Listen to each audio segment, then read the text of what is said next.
Hello, I'm Mickey Bilbrey, President of the University Health System.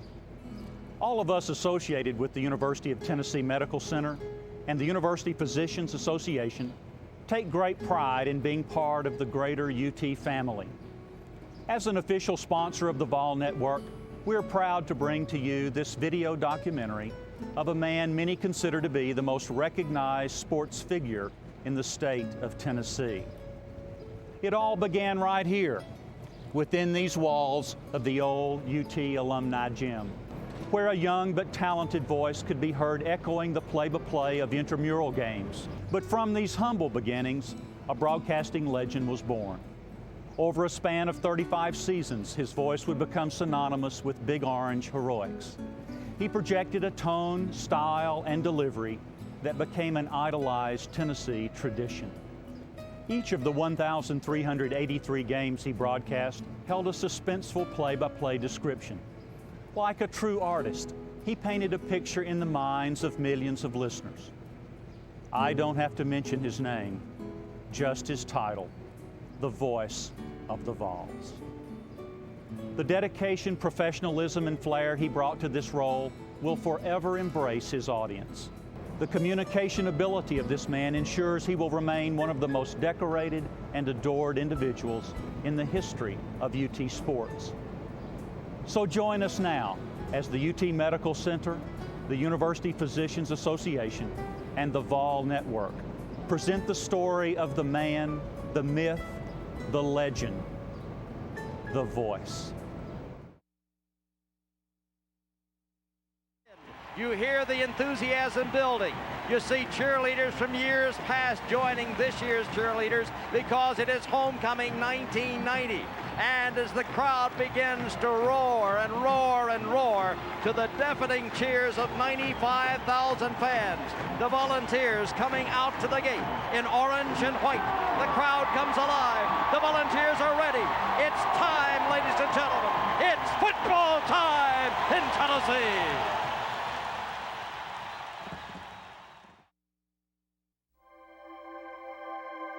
A great writer once said, "There are two ways to spread the light. Be the candle or the mirror that reflects it." For over 3 decades, John Ward has been reflecting the light. It's a light with a distinctly orange hue. In fact, it's been that way since the day he was born. This is his story. I grew up in Knoxville, in South Knoxville, where my father was head of Tennessee School for the Deaf. My mother was a teacher there, and that's where I grew up. Born and raised in the Island Home neighborhood of South Knoxville, John Ward, like most of his neighborhood pals, became immersed in sports. Many autumn afternoons passed while playing sandlot football along the banks of the Tennessee River. Just downstream from the Ward household, men named Cafego, Suffrage, Wyatt, and Butler were spending those same autumn afternoons building a dynasty on Shields-Watkins Field. Well, my father was a Tennessee fan and attended games when that was possible in the 1930s. And my first exposure to Tennessee athletics was through him. Though not originally from Tennessee, Herschel Ward was quick to adopt orange and white as his own, and quickly set about spreading the gospel according to Bob, Nealon that is. I think one thing that was meaningful to me growing up is I remember that my father would listen to the games on radio. He would, in essence, draw for the deaf students who could not hear the radio, he would draw the game on a chart and then would either sign it or he used language, they read his lips. And I, as a youngster, would watch that. And I really think that his ability to visualize for people who could not hear might have helped in the early days that maybe I learned how to visualize a little too. The lessons of communicating to deaf students the sights and sounds of the gridiron left a lasting impression on John. But Herschel Ward's influence spanned many generations. In 1975, This building on the TSD campus was dedicated to the man who touched so many lives during 41 years of service, Herschel R. Ward. The Ward family value of education made an impression on John and his siblings. Our objective was to be educated, to spend time and make use of public education, and then someday hope to be able to afford to go to college, which all of us did. Although his father introduced him to Shields Watkins Field in the late 30s, it wasn't until the 40s that John became part of the team. But then when I was in the Boy Scouts, the objective of everybody in the Boy Scouts was to become an usher at Tennessee football games, and Boy Scouts were the ushers. And when I got to do that, that was the crowning accomplishment of my life. And I was an usher for 3 or 4 years, maybe more than that. The seeds were sown. Already well-versed in the art of communication, John could only dream of one day giving voice to the sport and team he adored. Really, in the back of my mind, if I could ever do that, I probably thought that when I was a little kid growing up. Boy, if I could ever do Tennessee football on the radio, that'd be the greatest thing. I don't know that I consciously ever thought that. Maybe it was just a pipe dream. Either way, there was an education to pursue. For 4 years, John attended Knoxville High School. Among his many activities, John fulfilled post-war duties in the school's ROTC program. After graduation, the University on the Hill beckoned. But my first memory of John was sitting with Haywood Harris in the back of a political science class, and I always sat in the back too, and I didn't know them at that time. They were sitting back there talking, and I'm sure about sports. We weren't good students at all. In fact, I think one of the professors there, sort of the head of the department, as a matter of fact, thought that we weren't serious about becoming educators, and he was probably right. John's enthusiasm for sports continued to occupy more of his time, whether in or out of class. It started when we were students on campus in the early 50s, and we would tape record on an audio tape recorder the fraternity intramural basketball games in the old Alumni Memorial Gym. Then we would go back to the fraternity house and would listen to the tapes. It was just a college thing to do. He would be the play-by-play announcer, and then I would add the color commentary to it, and then I would do some play-by-play, and it was just strictly for fun, because after the games, then he would play the tapes back for his fraternity brothers, and I would play my tape back for my fraternity brothers, and it was done strictly for laughs. I mean, there was nothing else other than just sort of a hobby. He'd get a table at one end of the floor and broadcast the game just to himself and to a tape recorder while the game was going on. And actually, this looked kind of peculiar out there, a guy broadcasting a game with nobody, with it not being going over there and with nobody aware really of what he was doing over there. But John was so serious about becoming a broadcaster and being prepared when he got the opportunity. He knew when the opportunity came along, he just had one chance if he had that. And he made sure that he was ready when the time came. The time would come eventually. In the meantime, John would simply enjoy the college atmosphere and spend time developing lifelong friendships. At times, however, you might say he and his friends went a little overboard. John about got us killed one time while we were in college. We bought a boat together. We bought a cruiser. And one day we decided we'd go through the locks down at Fort Loudon.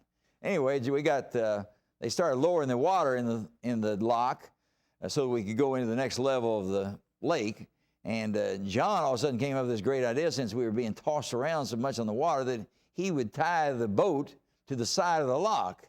And consequently, after about 30 seconds after he'd tied it, we were pointed nose down, ready to fall into the water to an instant death. John survived the nautical mishap to realize he wasn't cut out for the high seas. Those around him, however, had no problem identifying his true talents.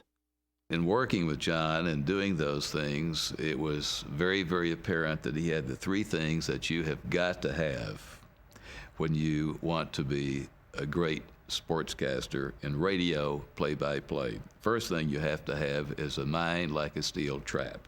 Second thing you have to have is an inherent sense of drama. The third thing you have to have is you have to have an innate sense of fairness, sportsmanship. And in working with John, it was very, very apparent that he had the whole package. He had what it took, but a critical link in his evolution came when he took a job at the Knoxville Journal. During my days at the university, I was a copy boy, which I don't know, that doesn't fit anymore in the business because of computers and all that bit, but the copy boy was the low man on the totem pole. And the copy boy would, when somebody wanted coffee or you wanted to bring in a meal, they say, Ward, go get coffee. That's what I did. At 40 cents an hour is where I started. I did that for 3 or 4 years. In those days, 40 cents an hour wasn't all that bad to somebody who had absolutely nothing, which is what I had. And it helped pay some of the expenses of going to school. Then, when one of the writers in the sports department, I think probably it was Haywood Harris, who was a sports writer, and I was a copy boy. He had been a copy boy. And he maybe left or whatever, I don't remember specifically, but they said, Ward, would you like to become a sports writer? And I said, yeah, that would be great. So I wouldn't have to go get coffee. I could tell whoever the copy was to go get me coffee. So I got a raise and got the job to 75 cents an hour. And that lasted a year or two. John continued burning the candle at both ends, as a law student by day and sports reporter by night. It was in the position of sports writer that John's big break presented itself. Each of us was assigned at the Knoxville Journal to go out and cover a high school game on Friday nights. What happened that week, the station manager from WKGN came by the office, told Ben Bird that they were looking for an announcer to broadcast the high school game, that something had happened to the announcer they planned to have for the game. And Bird looked over at John Ward and says, there's your man. And he said, I happen to be in the sports department. He said, do you know anybody who can broadcast this game? The sports announcers left town. And I said, I'm covering that game for the Journal. I'll just broadcast it, joking. And it so happened that a newspaper man always gets to a game about 2 minutes before it starts. The radio guy gets there an hour to get nervous. So I got there 2 minutes. I said, you're supposed to be on. You're doing the game. You're doing the game. So that's when I started broadcasting the game. Once behind the mic, John discovered he had true talent for radio. Many of his friends were discovering he also had quite a sense of humor.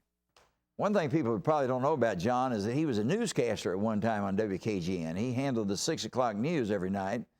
It was a low-budget program, really. John had the AP wire, and that was about it.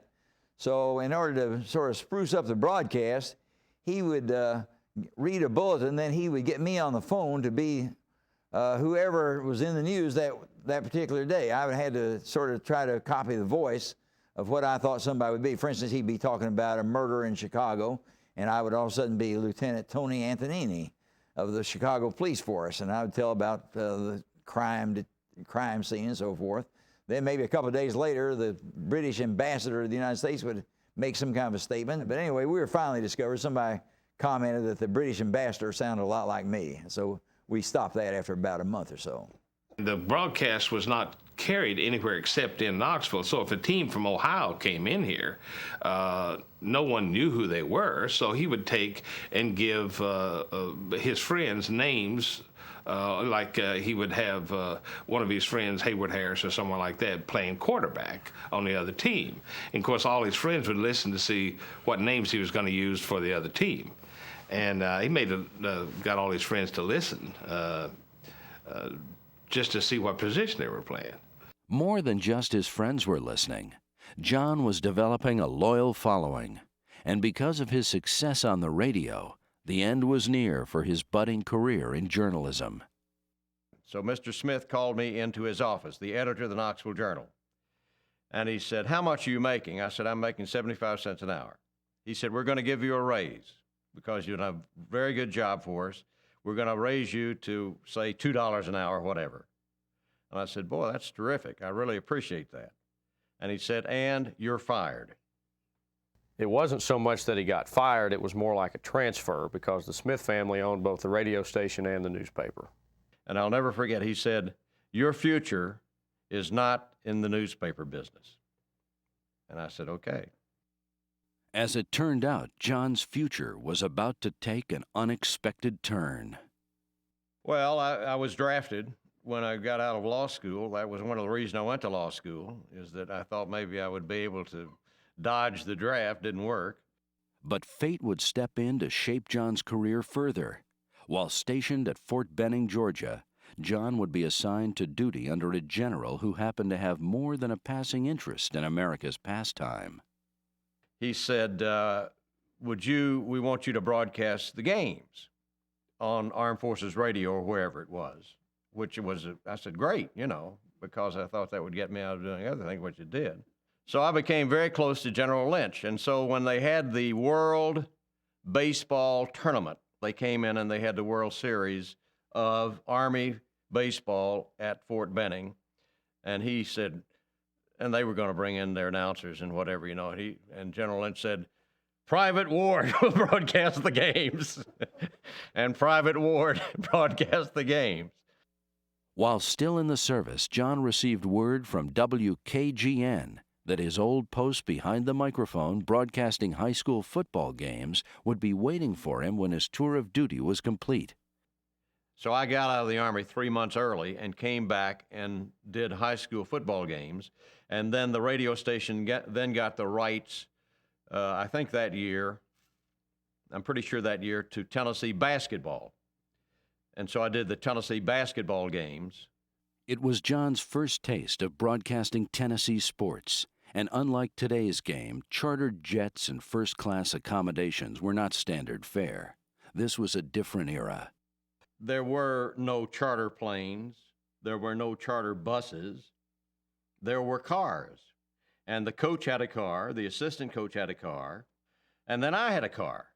And so we would meet wherever we met and say, okay, Ammerman, you and Termolen and whoever else, you go with Ward, I'll take him. And so that's the way we traveled. And I said, well, what am I getting out of this? Because I was in it, said, well, you get mileage. Well, I never got a penny. I never got a cent for gas. And half the time, of course, I'm having to buy all their meals. The players, they don't have any. That's the way we traveled. And it was funny. It wasn't too funny then, but actually it was funny. It was funny because, the players were priceless. And we would have all kinds of problems where, a car got lost or whatever. But that's the way we traveled. And we'd show up at the game. We'd usually get there the day before, I guess. I don't even remember that. I'm sure we had hotel rooms. I don't know how that worked either. Sure, I paid for that. John quickly took on more and more responsibility at WKGN. Broadcasting alone was not enough. Soon he was program director and then sales executive for the station. His talent and versatility soon got the attention of local advertising agencies. Hello, I'm John Ward. Welcome to the film department of Lavage and Davis. I was offered an opportunity with an advertising agency, and part of the deal was that I could not broadcast, that I had to devote full time to the advertising agency, which was right. I didn't like it, but that was right. We established this TV department so that we could produce for our clients TV commercials and full-length films of high quality in less time at lower cost. John Ward was kind of the creative director, the director, period. He could sit down with a piece of paper and throw it in a typewriter and come up with a piece of copy quicker than anybody ever met. He would write the commercial, shoot the commercial, edit the commercial. Concise and effective communication was the common denominator in John's professional education. The art of film editing would add a chapter to his communication curriculum. You've got 1,000 feet of film, and you've got to reduce that to 34 feet of film because that's the commercial. Okay, all of a sudden, you have to say, I've got to throw away over 900 feet of film that's good to get 34 feet of film that's great and will tell the story. Or when you broadcast a football game, there are hundreds of things you could say at a football game. Hundreds of things that you could say that you cannot say because you don't have time. So a play-by-play announcer has to have the ability to edit out all that great stuff and only talk about, in his mind, what is the most important stuff. So the two really are sort of going hand in hand. Speaking of hand in hand, not only did John become an ace ad man while at Lavage and Davis, it was at the agency that John met and married Barbara. While at Lavage and Davis, John produced many successful campaigns, but none more memorable than the ads he created for Lay's Meats. Lay's, 3 little pigs sing merrily. We're for Lay's, dum diddle-dee-dee.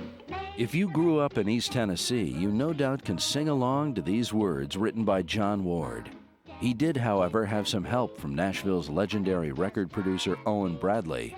When Bradley wasn't making country music history, he dabbled in advertising jingles and was more than happy to pass trade secrets on to John. He said, well, ain't nothing to write music. He said, go down there to the drugstore and get a record that you like, a song you like, and write words to fit the song, and come back here in a week and we'll record it. So we went down to the drugstore and got Here Comes Peter Cottontail. That was a little record in the drugstore on the rack. In those days, they don't have them anymore. And so I said, Here Comes Peter Cottontail. I forgot now. Hopping down the bunny trail. That was the words, right? Yeah. So I said, Lay's, 3 little pigs sing merrily. We're from Lay's, diddle-dee-dee. And that's how it was written. I just didn't come up with that. I wrote, I worked on it for a while, but it didn't take long. So I went back over there to see Owen Bradley. That was about my first big job. I'd been there a year or so, and they said, Ward, you do this. So I was scared to death and went over there. And I thought he'd have to call musicians and everything in, and he said, well, let me hear it. And he went over the piano. I told him, well, it's written to Here Comes Peter Cottontail. Here's the words. And so he said, and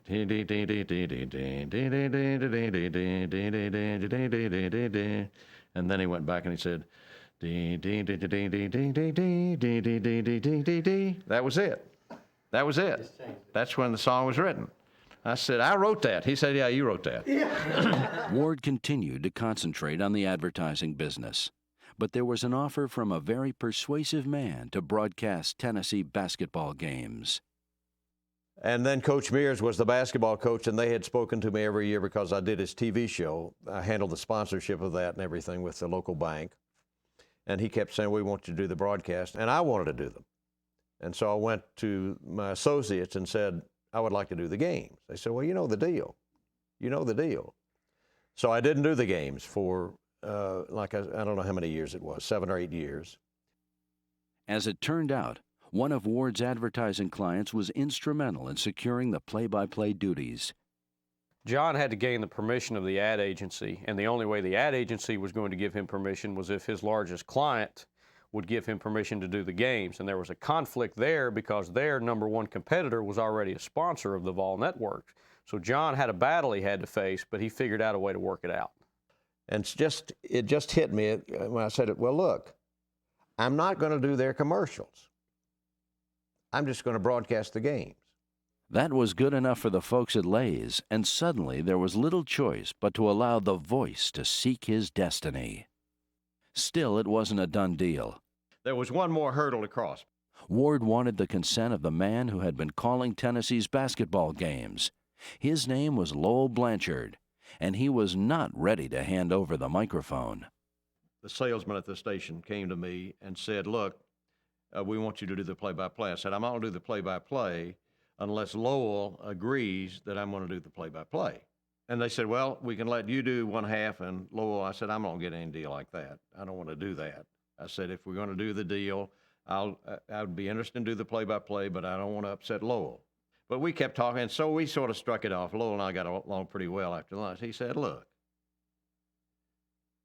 I don't like to do play-by-play anyway. And he said, I'll do the color, and you do the play-by-play. I said, well, that'd be fine with me. And from that point on, we became very, very close friends. With Blanchard committed to do color, John Ward signed on in the lead role, the voice of the basketball Vols. Coming out of the 1-3-1. McIntosh on the far side. A long looping pass goes to Whitley. Jump shot from 10 feet. Good. Well, because John had prepared himself while he was in college by doing the intramural games, his first broadcast went over real well, and from then on it went on. John was determined all along that he was going to be the very best broadcaster that he could be. The 1964-65 campaign would be his first official season on the Vol Network, a season that proved to be a lot of fun, both on the basketball court and in the radio booth, with his newfound color man, and full of color he was.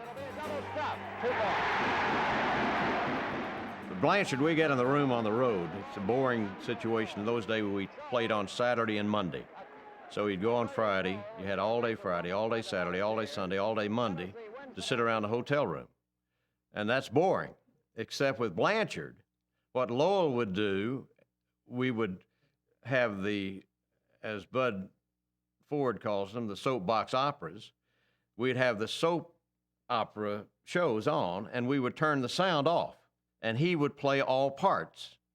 And we were watching on the TV screen, and Lowell was playing every part. And I can assure you the dialogue was not the same. But then I said, we all hear Blanchard do this. And so it got so people would come to our room, and there would be 10, 15 people sitting around listening to Blanchard perform for 3 hours the soap operas. Blanchard expanded his repertoire to include his own bawdy versions of other shows. Road trip regulars couldn't wait to gather in the Ward Blanchard hotel room to listen.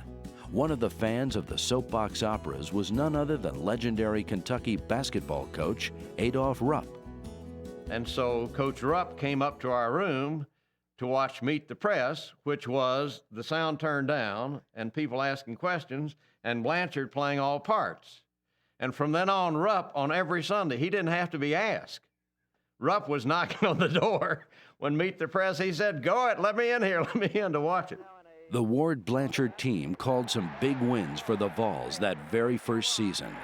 2 points for A.W. He's 11 short of 1,000 in his career. Led by third-year coach Ray Mears and captain A.W. Davis, the Vols rolled to an impressive 20-5 record and second-place finish in the SEC. It was the beginning of a golden era in Big Orange basketball, and the voice of John Ward told you what time it was. And tonight, it's basketball time in Tennessee.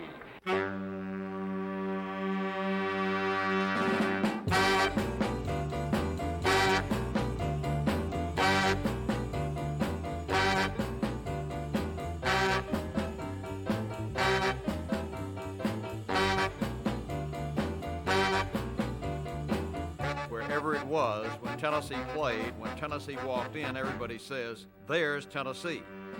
Brooks for Tennessee, racing down court, could take it all the way, gives to Ellis, Ellis for a two-hand dunk. Ellis with a double stop. Hahn faking wide, goes under, feeds it back out to Croft, 17-foot one-hander, bottom. Croft saves the drive, bounce pass Wood, 10-foot jumper off the glass, good. Wood is good, and Tennessee leads 74-59. So lead pass right side, Bertelkamp, 18-footer Bertelkamp off the glass, good. Bertelkamp scores. Carter behind the back feed. Tony White, 15-foot jumper. It's good. Brilliant feed.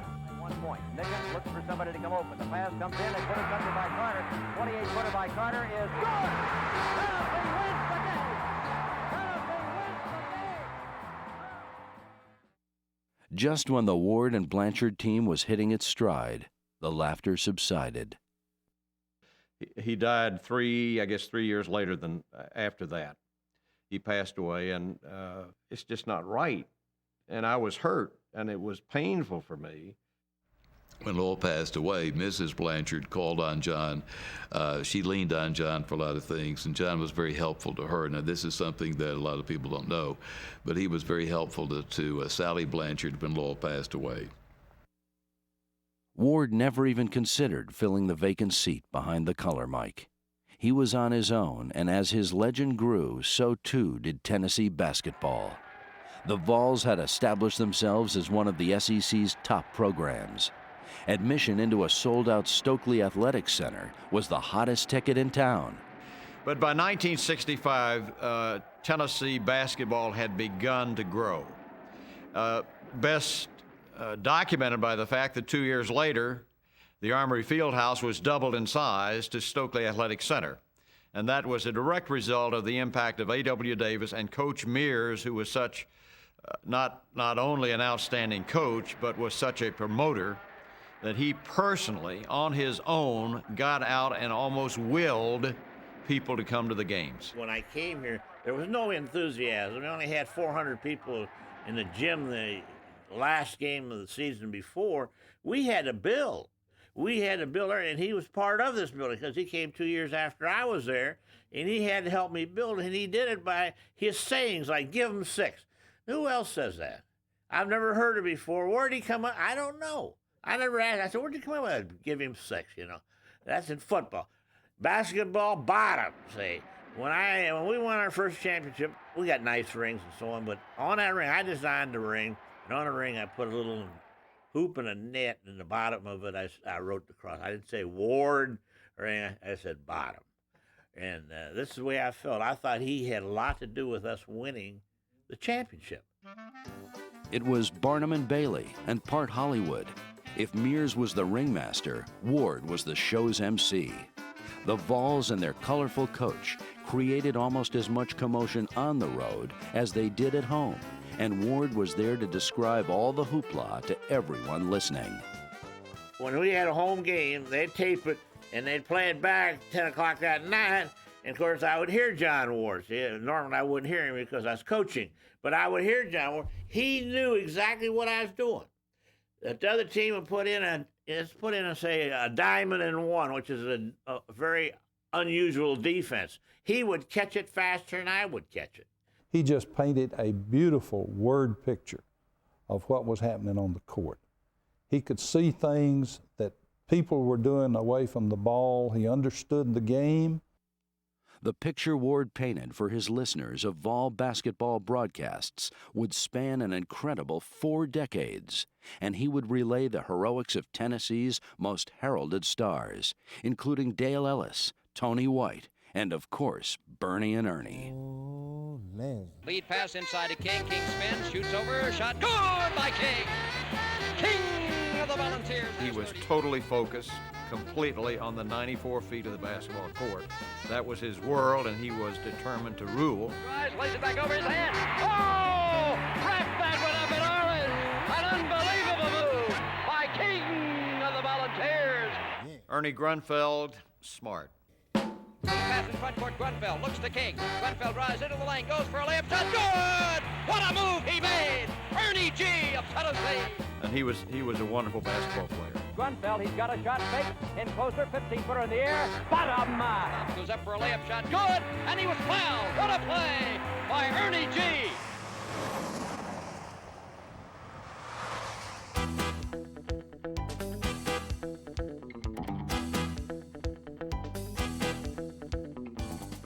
Miles and miles of memories accumulated with each passing era, and the miles traveled most of the time were done the hard way, not by necessity, but by design.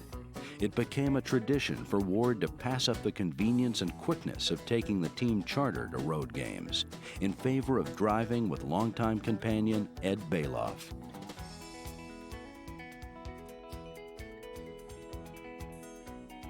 And he would not fly. He never flies. He was coming back. Was a merchant for years and years, and I think probably one time flying back from New York or whatever, got in a real rough flight, and he said, "Dear Lord, get me out of this. I'll never fly again." He's never flown again. That's the way he does it.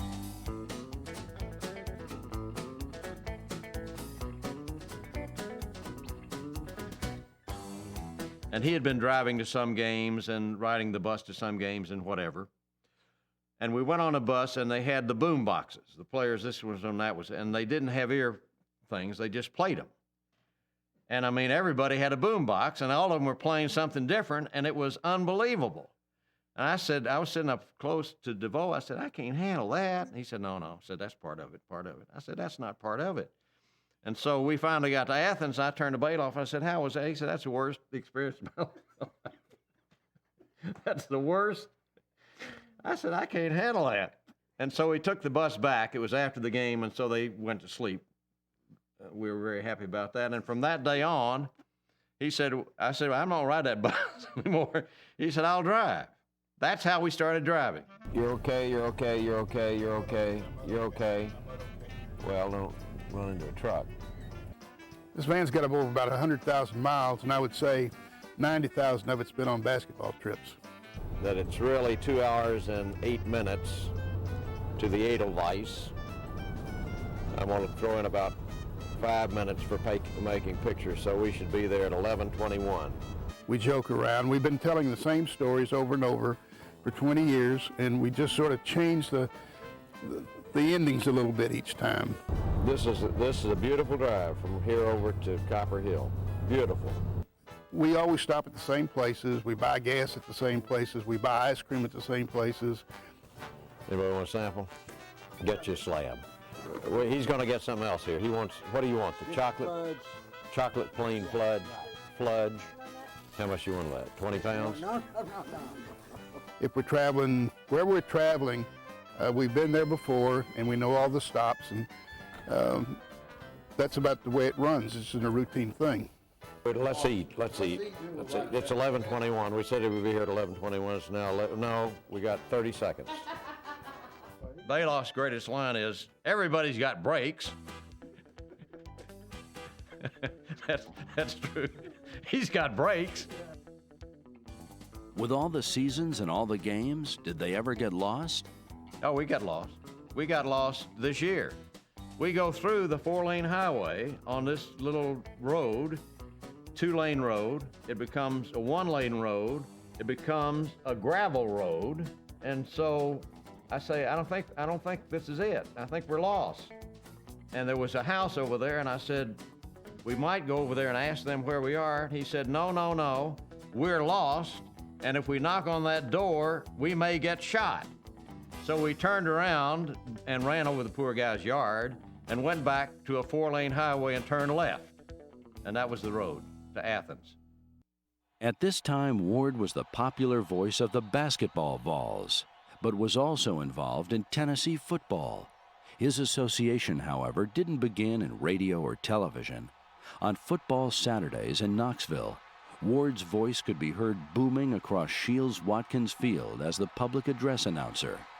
His most memorable game as the PA announcer came when the underdog Vols stopped Heisman Trophy winner Billy Cannon just short of the end zone to preserve a 14-13 victory over #1 ranked and defending national champion LSU. Fans in the stadium couldn't believe their eyes, but they soon learned their ears would not deceive.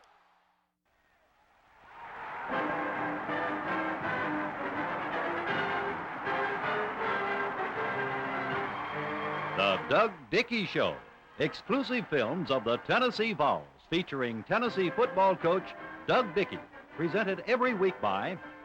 In the mid-'60s, another opportunity presented itself. Doug Dickey was Tennessee's new head football coach, and Ward was asked to help produce a television show highlighting UT and its new coach. As with most projects, Ward didn't just dabble in it, he dove in head first. I can remember him running around with a clipboard and a stopwatch, and he was making notes and giving directions like crazy. And there were probably 2 or 3 camera people in the press box and camera people all over the field. He also knew there was more to it than production. Someone had to get out and sell the show. That someone was John Ward. Tennessee football is, without a doubt, the biggest single activity in the state of Tennessee.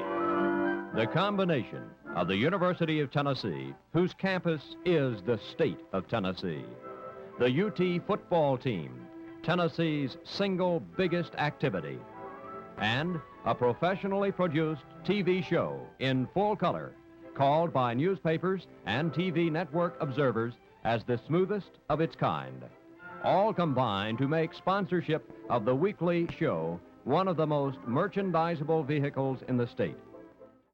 Thanks in part to Ward's efforts, the show was a huge success. Doug Dickey and John Ward, 2 young professionals at similar stages of their lives, developed a special kinship. He was a young coach. He was a very young football coach. And I was a reasonably young person as far as broadcasting the games is concerned. I was new. We were both new. We were both experimenting. We were both gambling. We were both having the opportunity to fall flat on our face because there was no track record. And so that sort of bonded us, I think. A yard shy of a first. It'll be second down, a yard to go. Coach Warren has hit Denny twice. How does he pick his target? Well, certainly our receivers are numbered on each pass pattern, if it's called in the huddle or automatic at the line of scrimmage. And he goes through a sequence of 1, 2, 3, looking at the receivers to find the one that he wants to throw to. By 1968, John Ward was firmly established as a Vol Network personality. When it became apparent that veteran Vol Network football announcers George Mooney and Bob Fox were retiring from the airwaves, Ward became the logical choice. He was doing the coach's show on Sunday. He was doing the coach's show on Thursday nights. So he had that natural tie-in with football. He had been the public address announcer for the stadium. So he was a known quantity, a known entity, and the fans already were digging him. Well, Coach Dickey, it's bound to be an exciting football season coming up, and I think it's going to be an exciting activity for the insurers of Tennessee. With his deep affection for basketball, his advertising agency, plus the marketing of the Dickey Show, the question was, did he have the time and desire to broadcast football, too? Yes, I wanted to broadcast football. Once I got in, I'd always wanted to, even when I was a twerp. And so Coach Woodruff called me into his office, and he said, "Well, Ward, George isn't going to broadcast the games. Would it interfere with you selling the Dickey Show on TV to broadcast the games?" And I said, "I think I can do both." He picked up the phone and he called Dickey, who was down the hall. I'm sure they'd already set this up. And he said, "He says he can do both." And I didn't hear, but I assumed Dickey said, "Well, okay." And so that's exactly how I was hired. If one word were chosen to describe John Ward, it would be prepared. Knowing that, it should not seem so unusual that a recording of Ward's first Tennessee football broadcast was recently uncovered. As the 1967 season gets underway in Los Angeles. It's a broadcast that never went over the air and occurred a full year before he officially became UT's play-by-play announcer. Tennessee at the 18. Warren, the quarterback. The give goes to Fulton. Touchdown for Tennessee! With Ward tabbed as the new football play-by-play voice, the only question was who would be the new analyst. Former Vol co-captain Bill Anderson became one of several former players to be considered. The other people, for one reason or another, were eliminated. I've forgotten how. And it ended up that Anderson was basically the only one left standing. But we just sort of let things drift. And finally Woodruff called me up and he said, "Well, what'd you decide?" And I said, "Well, we talked to Bill Anderson." He said, "Well, he's the man." Ward and Anderson's first broadcast would set the tone for what would be an exciting and glorious 31-year career together. The 1968 season opener against SEC favorite Georgia was historic in that it was the first college game played on artificial turf. There is no time left on the clock when Weich fires a do-or-die pass to Gary Chris. The contest became an instant classic. Tight end Ken DeLong hauled in a two-point conversion to earn a 17-17 tie with the Bulldogs. It was the first of many thrilling plays and games the two would describe over the next 3 decades. They seemed to perfectly complement each other. Did either one of us audition? No. Did either one of us send in a tape? No. He didn't have any tapes. We just sat down and did it. Ward supplied the eloquent delivery and precise description, while Anderson added the knowledge and experience from playing the game at its highest level. I was pretty confident that we could do it, but then you never really know. So we got started, and I'm sure he was as nervous as I was nervous, and we got started. And about during the first half, it was a little rough, but nobody else would know that. I knew that. I knew enough about the business that nobody else would really have realized how rough we were, how ragged we were. And all of a sudden, about the third quarter, in my mind, while trying to keep up with the game, I said, "This deal ain't bad. This is going to work." Ward and Anderson quickly developed a unique and long-lasting chemistry and natural understanding of each other. It was a winning formula that would take little maintenance in the years to come. We hoped to get through the first game and not really make fools out of ourselves. After we did the first game and we, critiqued it and so forth, then you do the second game, third game, then you finish the year. And then by then I was into basketball and you do that. By then, just become a habit. The network began a period of rapid growth and expansion. In 1970, Ward took on a larger and more time-consuming role by directing the marketing and sales efforts of the network. By the mid-70s, Ward's reputation as an announcer grew in the state of Tennessee and spread around the country. A lot of people write in and say they enjoy the broadcast. A lot of people write in and say they don't enjoy certain things. A lot of people write in and say you're terrible. In 1976, he was named Best College Announcer in the country by Nationwide Publications of Los Angeles, whose works were used heavily by people in the betting industry. To be selected by those, I don't know anybody who's more knowledgeable. When people say, well, you shouldn't tell people that, you know, a betting outfit picked you. I said, that means more to me than any award I ever got. Our thanks to the offensive line, the Volunteers of Tennessee, a unit, and a great one at that. Recognized as one of the top announcers in the country, Ward was approached by other universities, professional sports teams, and national networks. He had numerous opportunities to make more money, locate in larger markets, and assume higher profile positions. Ward, however, remained committed to his business and the University of Tennessee for a couple of basic reasons. I'm going to be honest with you. One thing, of course, I never wanted to leave. I don't see why anybody would want to leave East Tennessee. To me, there's not any place better to live. He lived in Tennessee all his life, and I think that's an important thing for people to understand. John Ward could have gone to a network. He could have gone to New York. He could have gone to Los Angeles. He had offers from the TV networks and from national radio networks. I think broadcasting Tennessee football and basketball games on the Vol Network is the best broadcasting job in the country, period. Why take a second-rate job paying you 3 times as much when you can have the first-rate job? That's the way I look at it. He is one of the most loyal persons that I know to his friends, to the institution for whom he works, and for those things that he believes in.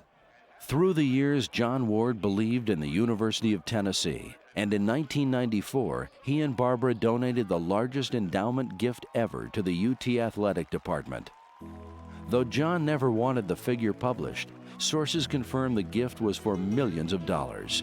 It was his way of saying thanks for hiring him to do the best job in America. As the seasons grew, John Ward, along with his partner Bill Anderson, became as much a part of Tennessee football Saturday as the Vols running through the T. It's football time in Tennessee. Good afternoon, everybody. Tennessee and Vanderbilt playing at Nashville, Tennessee this afternoon. And working with me again today is the analyst on our Vol Network radio broadcast, Bill Anderson, who back in 1955 was the hero of the Tennessee-Vanderbilt game. Do you remember that one, Bill? Very well, John, but that's been a long time ago. You were slender and you were very sinewy in those days. Still very sinewy. And slender.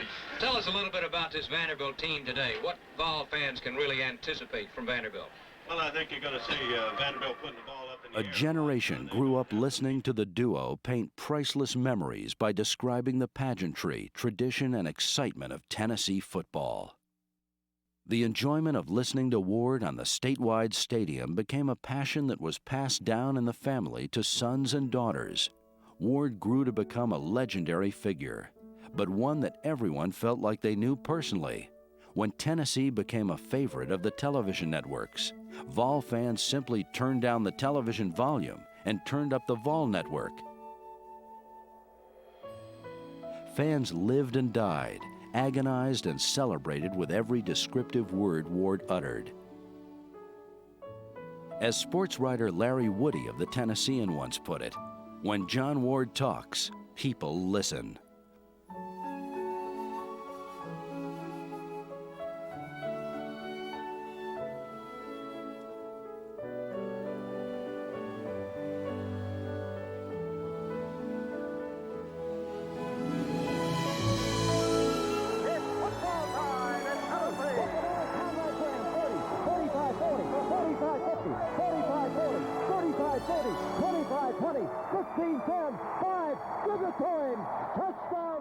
Gets away from one man, running with the football. Brett at the 15, still has the ball at the 10. Spinning 3 at the 5. He scores for Tennessee.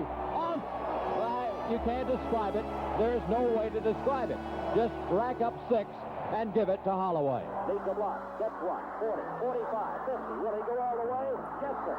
45, 40, 35, 30, 25, 20, 15, 10, 5, 76.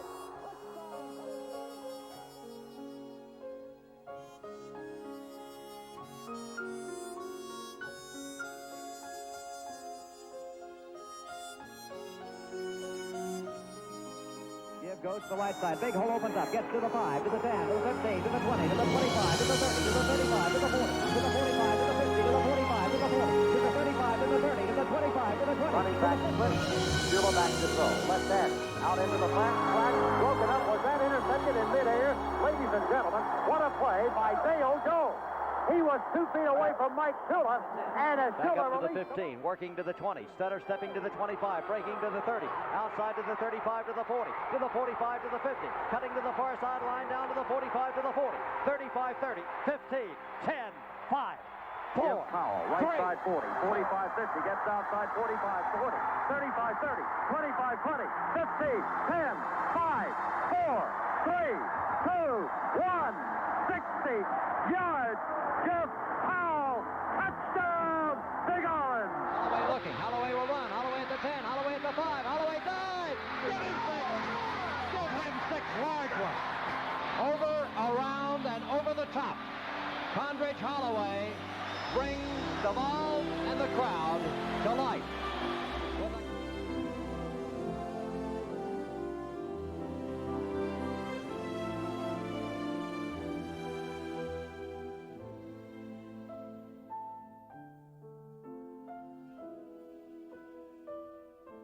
Cobb is the tailback. This is Cobb, up the middle, 20, 25, 30, breaks outside 35, turns it on 40, 45, 50, 45, 40, 35, 30, 25, 20, 15, 10, 5, 4, 3, 2, 1. Give him 6, 79 yards, touchdown, Reggie Cobb. He's at the 40, he's at the 45, he's at the 50, he's at the 45, he's at the 40, he's at the 35, 30, 25, 20, 15, 10, 5, touchdown, Jonathan Jones. Johnny Jones, a punter, Tennessee.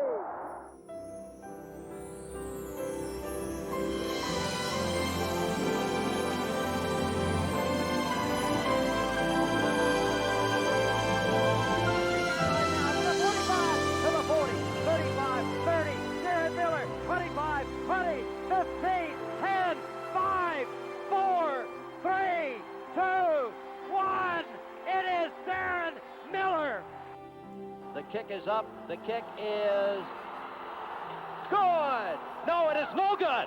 It is no good. It is no good. Tennessee beats Notre Dame. The kick is in the air, and the kick this time is no, sir-ree. No, sir-ree.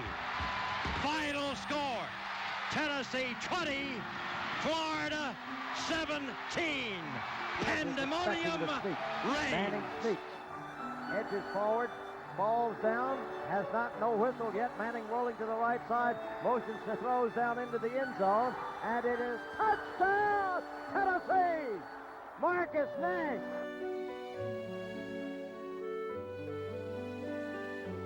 Back to throw is Kelly. Kelly throws the ball full down at the 35, down to the 20, down to the 15, down to the 10, down to the 5, down to the 4, down to the 3, down to the 2, down to the end zone. Touchdown! Aaron Hayes with a sensational call as Tennessee anticipates the blitz. Holloway coming to the near sideline, looking into the end zone in trouble. Holloway giving ground. He's going to be pursued. Throws it all down into the end zone. It is caught by Severs. There are 2. With Larry Severs 2. Sensational scrambling play. Holloway to Severs. Tennessee leads Clemson 29-28. I do not believe this game, but one thing is sure, Bill Anderson, it ain't over yet. No, it was not over yet, but all good things must come to an end. The day that Tennessee fans hoped would never come arrived on June 3rd, 1998. After consulting with people in the athletic department, the Vol Network, sponsors, and stations, All of us have decided that the upcoming year, 1998-99, will be my final year broadcasting for the University of Tennessee. I have a prepared statement. I'm going to read it verbatim. It's time. The announcement saddened Vol faithful around the globe. Ward and Anderson were the longest-running radio tandem in college football, and Ward had been the singular voice of Vol basketball since the 1964-65 season. At least fans would get one more year to savor, honor, and thank. His announcement set off a stirring and memorable 10-month-long thank you farewell celebration. Letters and phone calls poured in at such a volume that the highly organized Ward couldn't keep up with all of them. Pulled down by Jamal Lewis, who makes a game. Oh, what a juke move. What a move. I do not believe it. Throughout the 1998-99 season, Ward was revered as part rock star, part royalty, part folk hero. I had no idea what was going to happen. I thought I did.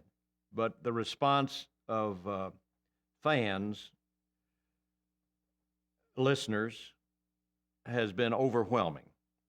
Thank you very much. I'll see you, Andrew. Over Shake the my hand. years, John had established Appreciate many it. personal Bye-bye. rituals. In spite of the hoopla surrounding his final year behind the mic, he was determined to resume his normal game day routine. His tradition of watching the pride of the Southland Marching Band's pregame rehearsal remained intact on this mid-September morning. They may not let us in. We're about on time. A full 12 hours before kickoff, John was already roaming the campus.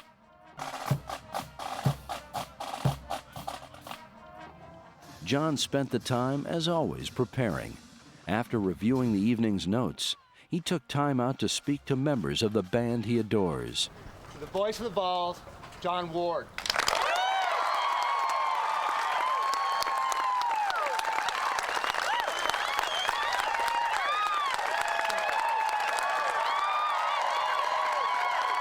I can't handle this too well, I tell you that. I like your shirt. Yeah.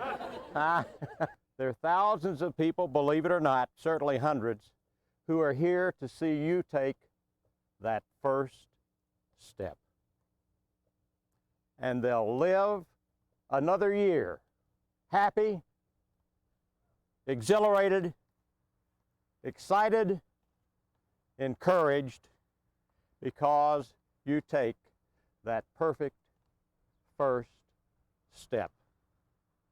There is no band like this one. Thank you. It was a memorable moment for John. Shut me up. I can't handle it. I appreciate it. I appreciate it. Thank you. Thank you. As their final season of broadcasting continued, Ward and Anderson's name and faces were hard to miss. The Vol Network's kickoff call-in show site outside Neyland Stadium was packed in all directions for all 6 home games as fans tried to participate in the show, get an autograph, photo, or just one last look at the voice of the Vols and his trusty sidekick. As the season progressed, it was apparent a special year was in the making, both on and off the field. One of the highlights came at homecoming on November 7th, as Ward and Anderson were honored with an all-star tribute and dinner. People came miles and miles that really weren't going to go to the game. That might surprise. I know a lot of people in there that I saw and came up and said, "We ain't got tickets to the game." The gala, titled Give 'em Six, attracted an overflow crowd to Thompson Bowling Arena. John has told you what had happened over 31 years. Bill told us how or why, because John didn't know. I'll tell you. It was an emotional and lighthearted day as famous Tennesseans and former Vols turned out to say thank you along with the listeners and fans. As I said there, that while I wish they hadn't have had that, and I honestly meant that, I wish they hadn't gone to all that trouble to put all those tables out and put all those decorations on the table and hand out all those posies they did to the women and all that stuff. That was too much trouble. but I wouldn't have missed it. And I would not have missed this year and what people have said and felt for anything. John, I could list all of your awards and honors and never mention your greatest achievement. In the last 30 years, nobody in the state of Tennessee, not Elvis, not Dolly, and not even Peyton, has brought as much joy and drama and excitement to the people of Tennessee as John Ward. So John Ward, on behalf of all my teammates and every basketball player since 1965, for making us better than we were, we thank you from the very bottom of our hearts. At the gala, country music star Kenny Chesney gave a live, touching performance of a song he had written in tribute to the voice of the Vols. The song, Touchdown Tennessee, was an immediate hit in the Volunteer State. It debuted on the Billboard Country chart at number 64 with a bullet, unheard of for a regional song.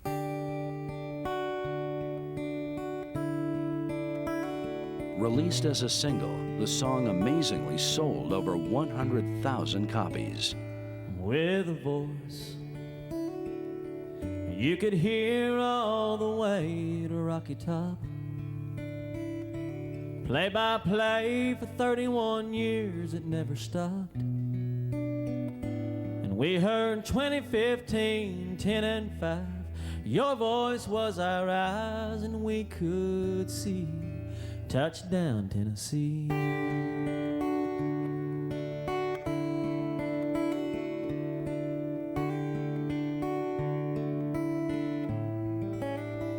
Quarterback rolled right.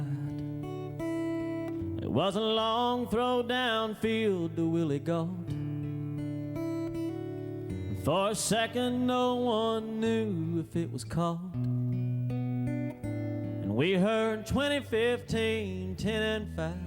Your voice was our eyes, and we could see Touchdown Tennessee. Your voice painted us a picture of all the losses and the wins. And it's so hard to imagine a game without your voice again. Saying 2015, 10 and 5, your voice was our eyes, and we could see Touchdown Tennessee.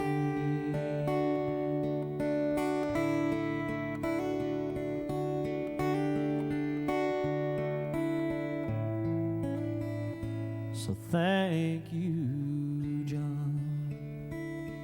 What a run, it's been fun for us all.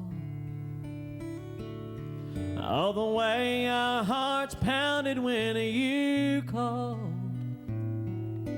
2015, 10 and 5. Your voice was our eyes, and we could see Touchdown Tennessee.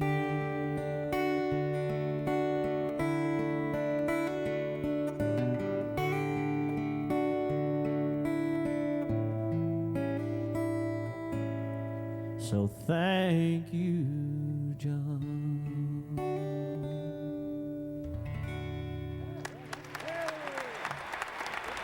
Last summer, they came to me and said, you know, you're going to have a testimonial or whatever. We want to know exactly what kind of testimonial or special day you want. My answer was none. It would be too much trouble for the people who put it together.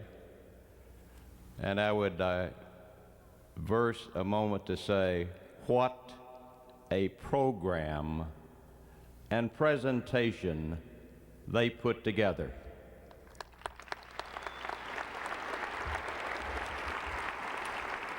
But the main reason that we don't need a special day is every time people listen to a football or basketball broadcast, that is a special day.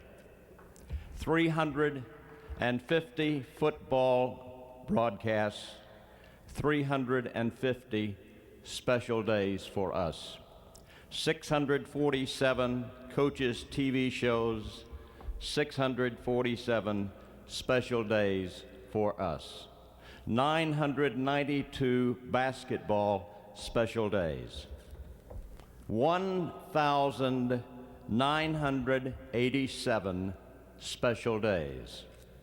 And so I said, we don't need another special day. And yet I want all of you to know, sincerely, I would not have missed sharing this special day with all of you for anything in the world.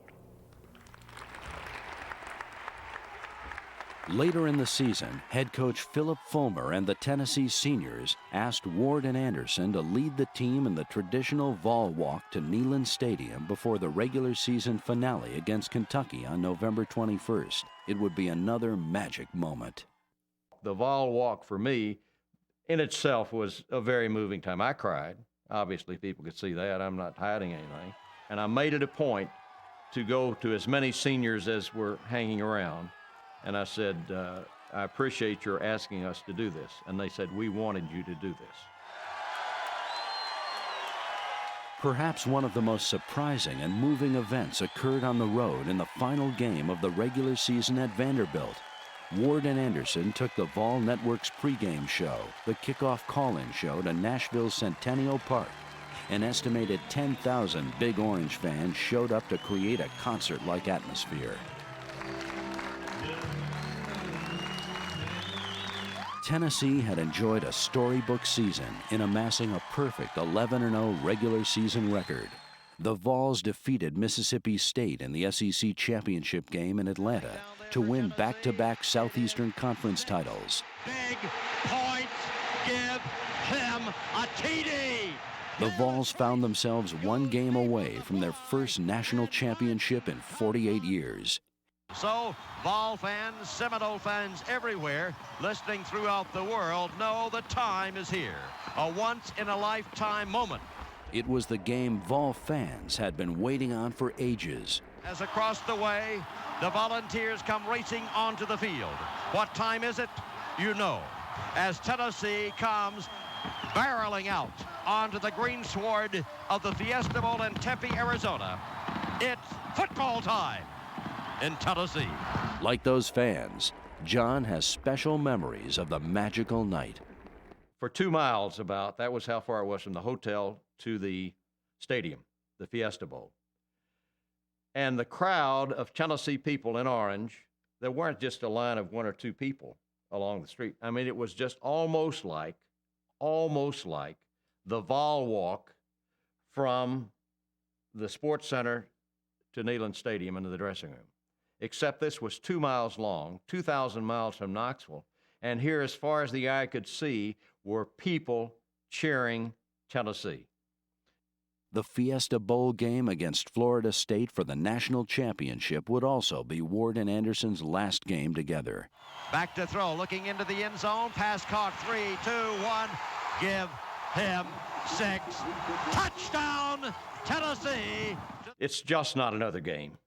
It really wasn't just another game, but that was our approach. Field is intercepted. Tennessee at the 45, to the 50, to the 45, to the 40, to the 35, to the 30, to the 25, to the 20, to the 15, to the 10, to the 5. Touchdown, Tennessee. D. Wayne Goodrich. Going to throw the ball long downfield for Fearless Bright. It is complete. He makes the catch at the 45. He's at the 40, 35, 30, 25, 20. Just give it to him. Touchdown, Tennessee. We probably played it down a little too much. That's the only thing I regret. That going into the game, I wanted to make certain that we did not get emotionally involved in the magnitude of the experience to where we were not objective and accurate in reporting the game. You can count it down with us. 5, 4, 3, 2, 1. The national champion is clad in big orange. Tennessee 23, Florida State 16. When the game was over, even when we went down to interview Coach Fulmer, it was just another game. As the Volunteers win tonight over Florida State in Tempe, Arizona by a score of 23-16. Thanks to all of you for being with us. Now for the coach of the Volunteers, Philip Fulmer, this is John Ward saying so long, everybody, on this, the Vol Radio Network. It's a wrap.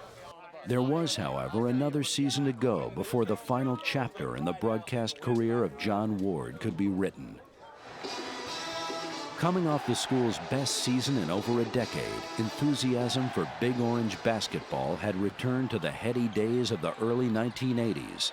The Vols suffered a couple of early season setbacks, but finally began to get things on track in the most unlikely of all places, Lexington, Kentucky. Tennessee hadn't beaten Kentucky in Lexington since 1979. Turner almost walks, drives down deep, under he goes for the shot that is up and no good. Rebound Bradley, put back up, it's no good. Rebound Tennessee. It is over. It is over. It is over. Tennessee 47, Kentucky 46. It happened. In one of the biggest stretch runs in school history, the Vols won 5 straight conference games. The team was in position to capture the SEC Eastern Division title. All the Vols had to do was beat Kentucky again in the last regular season game. In pregame ceremonies before his last broadcast on the University of Tennessee campus, Ward was once again honored. In a charged atmosphere reminiscent of the heydays at Stokely Athletic Center, the Vols defeated its biggest rival and won the SEC East. Well, Tennessee wins the national championship in football, and this may not be the national championship, but believe you me, beating Kentucky twice in a single season in basketball is close. Kentucky with the basketball into Smith. Smith past the timeline, down low he goes, the shot is up there, no good. This game is over. The SEC Eastern Division champion is clad in orange. Where have I heard that before? Again, fate had smiled on Ward. The national championship in football, defeating arch-rival Kentucky twice in basketball, and winning the SEC Eastern Division basketball title. Even the most accomplished pundits would have been challenged to write a better ending. The Vols went on to advance to the second round of the NCAA tournament. As his final radio broadcast was coming to an end, Ward wrapped it up much like he had his previous 1,382 UT broadcasts. 10 days. The final score here is 81-51 as Southwest Missouri State wins over Tennessee. For the coach of the Volunteers, Jerry Green, and for your Vol Network staff from Charlotte, North Carolina, this is John Ward saying so long, everybody, as you listen to Tennessee basketball on the Vol Radio Network. Finally, after 4 glorious decades, the voice went silent. I'm a realist enough to know that, particularly in athletics, football and basketball, there is tradition, there are memories, but basically speaking, people now are concerned with what's going to happen, not what has happened. So I don't expect to be remembered as such. If indeed people would look back and say we enjoyed these years, that's what I want them to say. That we had some fun. We couldn't get to one game and it wasn't as bad as we thought it would be, that we had to listen to the broadcast, that actually I sort of felt that we were there. In an overall standpoint, I hope that people will say, well, the broadcasts were objective, fair to both teams, entertaining, enjoyable, accurate, and maybe once in a while they threw in a little something that, a little something special that we remember, a word here, a word there, a phrase here, a phrase there that we remember, and maybe we won't remember who said it, but we may remember what was said. And if that's what people remember, I'll be happy. Seconds will tick down.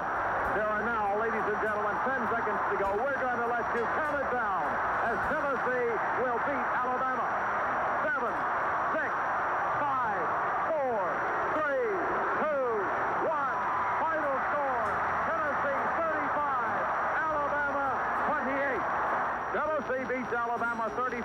28, pandemonium reigns. The goalposts are history. The north goalpost, I think, has just been snapped. Anyway, it's been broken off, and students of the University of Tennessee are cheering at the length of the field north to south. The fans are still here, standing and cheering. It has to be one of the great moments in Tennessee football history. What means something is that people really, what we've done has meant something to some people. I hate to say that. It's a little boastful. But what we've done has meant something to people, or else they could not say what they say, what they have said, and what they have meant. And say enjoy life. I don't know how I can enjoy life more than what I have with broadcasting the games and meeting the fans and visiting with them. So I probably will not enjoy life as much. But there was one thing I think I've said. One thing I think I've said was, and I believe this, and this is why the decision was the proper one to end the broadcast, end broadcasting the games. I would much rather quit 3 years too early than 1 second too late. And whenever the concentration and the desire and the love of preparation and travel begins to wane even a tenth of a percent, then I don't want to do them, because that's not right. And so what will happen now, I don't know. I'm not worried about it. I'll miss broadcasting the games for sure. I'll miss the fans for sure. Nothing will replace that. Hopefully something almost as good will come along. If it doesn't, what more can you ask? 30 years of doing something that you love to do, and the response of the people for that, you know, most people don't have a year of that. So I'll have no regrets. No regrets. This is the way it should have been.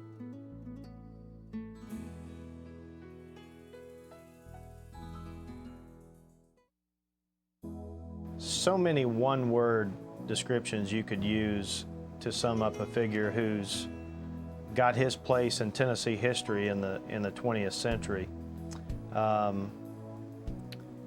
Compelling.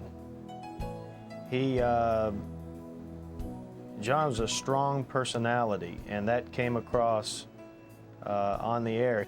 This was a man that had absolutely amazing ability to be a great sportscaster, radio play-by-play. Now, he was also very good at television play-by-play, but radio play-by-play is another breed of cat.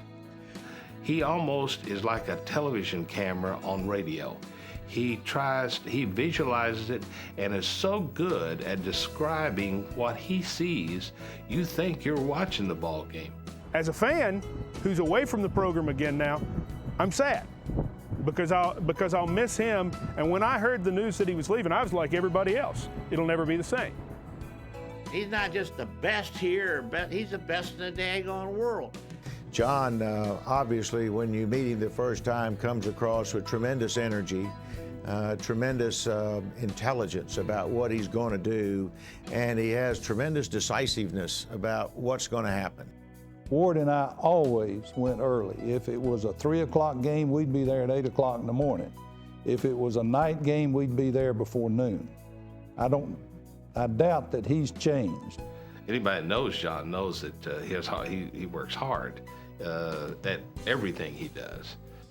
John demanded perfection, not only from himself, but from everybody associated with the broadcast. He always tells the network crew is to be prepared and anticipate things that come out of the blue, out of the ordinary, that normally you wouldn't expect. And he had just got through talking to us about that on the pregame before a basketball broadcast. When the power goes out in the arena, complete pitch black, 30 seconds from him going on the air. And I could feel him turn to me during that time period and say, "See, that's exactly what I'm talking about." He's always pretty superstitious, just like at this last basketball tournament we had. Mr. Bailoff accidentally left his hat that he wore into the arena, He left it in the press room. Well, he asked me to look for it the next day, but the day between games, and I looked all over the arena, I couldn't find it. And he just looked at me and said, "We don't find that hat, our goose is cooked."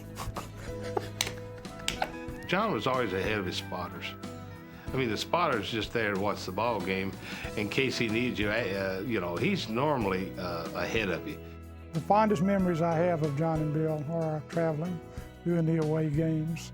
We had great chemistry, and we really had a lot of fun together. I think the one thing that you realize pretty quickly is that John Ward runs the broadcast. He knows everything that's going on. The first day I was ever on the Vol Network was when Tennessee played Iowa in the '87 Kickoff Classic. And of course, Tennessee won the ball game 23-22, and we're talking about the next game, which is a home game, And I said, and the Vols will be at home next weekend at Neyland Stadium. We go to commercial, everybody's thinking, I'm thinking, hey, I've done okay today. I was 19, almost 20, and I'm thinking this is going good. About this time through the cue speaker, you hear, "Tell Keith it's Neyland, not Neyland. It's Neyland like your knee." If you really wanted to enjoy the game, the Vol Radio Network booth was not the place to watch it from. John could create a really intense atmosphere, and we were doing a game at Legion Field in Birmingham, and we'd had some technical problems, so everyone was on edge. Tim Berry, our engineer, had felt the wrath, and sure enough, in the fourth quarter, Ward goes to cue Bill Anderson for a comment, and you don't hear Bill Anderson. So we all turn to look at Tim Berry to see what the problem is, and instead of Tim being focused on the game with his hands on the audio board, he instead has them wrapped around a jumbo Frankfurter, and he's not paying any attention at all, and Ward just loses it. But Ward even starts laughing so hysterically that he loses his place in the ball game and almost missed the next play. If you were listening to the radio broadcast, you would think it was a very calm and relaxed atmosphere, but in reality, it was very intense. The tradition in those days was to Ed Huster and John Ward and John Majors and myself to play tennis on Friday mornings, particularly for home games. And I always thought it was a bad omen if Majors lost, so I can't say that I really tried that hard, but Ward and Majors went at it. If they were on opposite sides of doubles, usually it was Huster and me, or Huster and Ward against Majors and me. And if Majors was on my team, I wanted to win because I thought that was a good omen. And John just battled him like it was Wimbledon or the U.S. Open. When you're on the phone with John, whenever he's through speaking to you, that's when the conversation ends. And he may just hang up. He may go into a whole soliloquy. He may, who knows, but when it's over, it's over. Just forget it.